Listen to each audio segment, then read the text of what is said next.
Good morning children. आज हम लोग हिंदी व्याकरण से पाठ 4 शब्द विचार पढ़ेंगे। सबसे पहले जानेंगे कि शब्द किसे कहते हैं। तो वर्णों के सार्थक समूह को शब्द कहते हैं। सार्थक मतलब अर्थ वाले, समूह मतलब झुंड, मतलब वर्ण को मिला करके शब्द बनते हैं। जैसे यहाँ पर है त ओ त आ, मिलकर के क्या बना? तोता। बंग द र, 4 वर्ण मिलकर के क्या बन गया? बंदर। ज ई र आ फ अ मिलके क्या बन गया? जिराफ। तो ये ऐसे वर्णों के समूह हैं जिसका अर्थ होता है, तो ये शब्द कहलाएंगे। लेकिन इसको यदि उलट पुलट के हम तातो बोलेंगे, रदम बोलेंगे, फराजी बोलेंगे, तो इसका कोई अर्थ नहीं होता है और इसे हम शब्द नहीं कहेंगे। ठीक है, यहाँ देखिए, चित्रों के नीचे दिए गए सभी वर्ण समूह किसी न किसी अर्थ की ओर संकेत कर रहे हैं, अतः ये शब्द की श्रेणी में आते हैं। अब यदि इन्हीं वर्णों को उलट पुलट कर लिखा जाए, जैसे तातो, रदम, फराजी, तो इन्हें सुनकर आँखों के सामने कोई चित्र नहीं उभरता है। जैसे तोता का चित्र उभरा, लेकिन तातो का चित्र नहीं उभरेगा। तो अतः ऐसे वर्ण समूह को किसी विशेष अर्थ की ओर संकेत नहीं करते, शब्द नहीं कहे जा सकते। किसको शब्द नहीं कहे जा सकते? तातो, रदम और फराजी को। ठीक है बच्चों, इस प्रकार हम कह सकते हैं कि केवल वही वर्ण समूह शब्द कहलाता है जिसका कोई विशेष अर्थ हो। मतलब वर्णों का ऐसा समूह जिसका कोई निश्चित अर्थ होता है तो शब्द कहलाता है, या वर्णों के सार्थक समूह को शब्द कहते हैं। ठीक है, अब अर्थ के आधार पर शब्द के 2 भेद होते हैं, सार्थक शब्द और निरर्थक शब्द। तो सार्थक शब्द उसे कहेंगे जो जिन शब्दों का अर्थ होता है उसे हम सार्थक शब्द कहेंगे। जैसे तोता, बंदर, जिराफ। और निरर्थक शब्द उसे कहेंगे जिन शब्दों का वर्णों का ऐसा समूह जिसका अर्थ नहीं हो, उसे हम निरर्थक शब्द कहेंगे। जैसे तातो, रदम, फराजी वगैरह। तो अर्थ के आधार पर शब्द के 2 भेद हुए। सार्थक शब्द वर्णों का ऐसा समूह जिसका अर्थ हो उसे सार्थक शब्द कहेंगे। वर्णों का ऐसा समूह जिसका कोई अर्थ नहीं हो उसे निरर्थक शब्द कहेंगे। ठीक है बच्चों, ये तो हो गया अर्थ के आधार पर। अब उत्पत्ति के आधार पर शब्द के 4 भेद होते हैं। तत्सम, तद्भव, देशज, विदेशज। तत्सम शब्द किसे कहते हैं? संस्कृत के जो शब्द मूल रूप में हिंदी में प्रयोग में लाए जाते हैं उन्हें तत्सम शब्द कहते हैं। जैसे अग्नि संस्कृत के शब्द है और इसको हिंदी में हम प्रयोग में लाते हैं, आग। वायु संस्कृत के शब्द हैं, इसको हम हवा के रूप में लाते हैं। इस तरह के जो शब्द हैं इसे हम कहेंगे तत्सम शब्द। तद्भव, हिंदी के जो शब्द संस्कृत भाषा के हैं लेकिन हिंदी में उनका सरल रूप में प्रयोग होता है, उसे हम तद्भव शब्द कहते हैं। जैसे चंद्र। चंद्र जो है वो संस्कृत भाषा का शब्द है और उसको सरल रूप में हम चांद बोलते हैं। रात्रि संस्कृत का है, सरल रूप में रात बोलते हैं। मातृ संस्कृत भाषा का शब्द है, उसे हम सरल रूप में हिंदी में माता का उपयोग करते हैं। तो ये शब्द हो गया तद्भव। देशज शब्द, हिंदी में अनेक शब्द ऐसे हैं जिन्हें आवश्यकता के अनुसार बिना अनुसार बना लिया गया है। जैसे शब्द देश, वैसे शब्द कैसे शब्द क्या कहलाते हैं? देशज। जैसे रोटी, पगड़ी, पड़ोसी, जूता आदि। 4 नंबर में है विदेशज शब्द। विदेशी भाषाओं के जो शब्द हिंदी में प्रयोग किए जाते हैं वे विदेशज शब्द कहलाते हैं। जैसे अंग्रेजी में engine, number, chocolate, cinema, circus, cricket, blade, doctor आदि।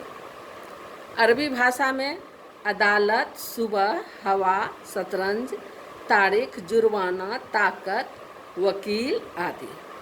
फारसी भाषा में अचार, खराब, जगह, गुब्बारा, जमीन, जानवर, नमक, दरवाज़ा आदि।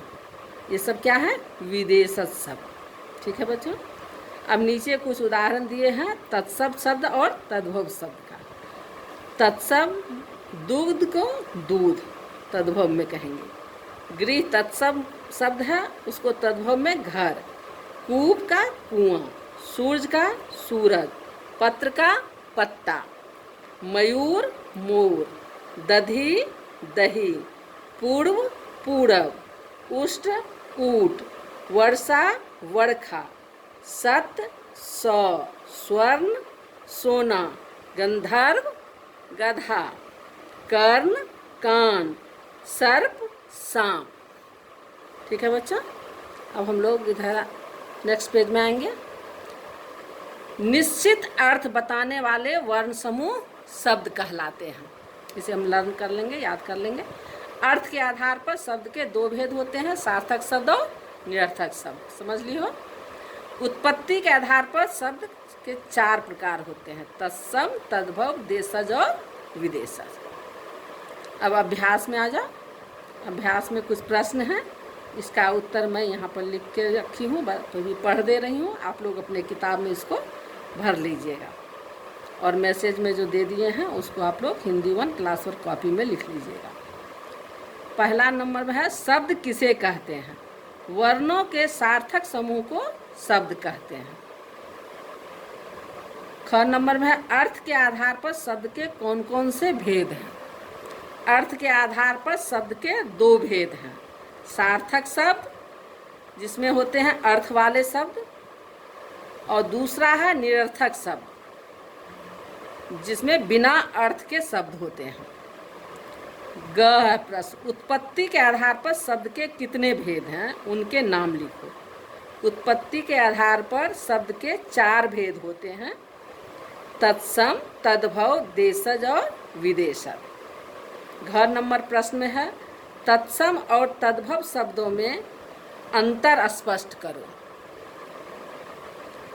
संस्कृत के जो शब्द मूल रूप से हिंदी में प्रयोग होते हैं तत्सम शब्द कहलाते हैं, और तद्भव हिंदी के जो शब्द संस्कृत भाषा के हैं हिंदी में सरल रूप में प्रयोग होता है उसे तद्भव शब्द कहते हैं। यही दोनों में अंतर है, दोनों की परिभाषा यहाँ लिख लेना है। अंग में सही का निशान लगाओ, जो इसमें सही उत्तर है उस पर निशान लगाना है। इनमें कौन सा अंग्रेजी भाषा का शब्द नहीं है? इंजन, अदालत और बॉल। अदालत अंग्रेजी भाषा का शब्द नहीं है, उसमें टिक करेंगे। इनमें कौन सा देशज शब्द का उदाहरण नहीं है? पगड़ी, रोटी, जुर्माना। तो जुर्माना इसमें देशज का शब्द उदाहरण नहीं है। तद्भव शब्द का उदाहरण है सांप, दंत, दधी। तो दधी जो है ये तद्भव शब्द का उदाहरण है, इस पर टिक करेंगे। निम्नलिखित विदेशज शब्द किन भाषाओं से संबंध रखते हैं, लिखो। नीचे कुछ शब्द दिए हुए हैं और कौन भाषा संबंध रखते हैं उसके आगे भाषा लिखना है। सर्कस अंग्रेजी भाषा, खराब फारसी भाषा, क्रिकेट अंग्रेजी भाषा, जमीन फारसी भाषा, अदालत अरबी भाषा, हवा अरबी, इंजन अंग्रेजी, ताकत अरबी। पेज पलटिए।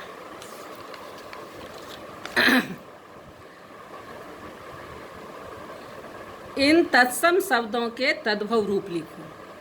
तत्सम शब्द दिया हुआ है उसको तद्भव रूप लिखना है। गृह का घर, दुग्ध दूध, सत सौ, पत्र पत्ता, कर्ण कान, उष्ट ऊंट, सूर्य सूरज, कूप कुआं।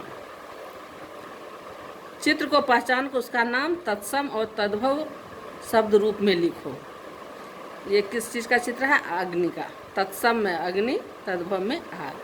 तत्सम में सर्प, तद्भव में सांप।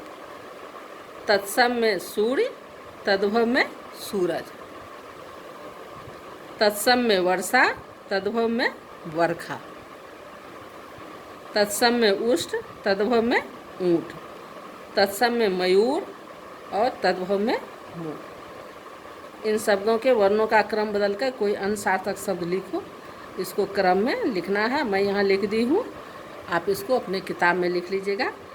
जैसे है धारा, राधा, कमल, कलम, कटोरी, टोकरी, नव, वन, रीना, नारी, रजनी, नीरज। ठीक है बच्चों, धन्यवाद।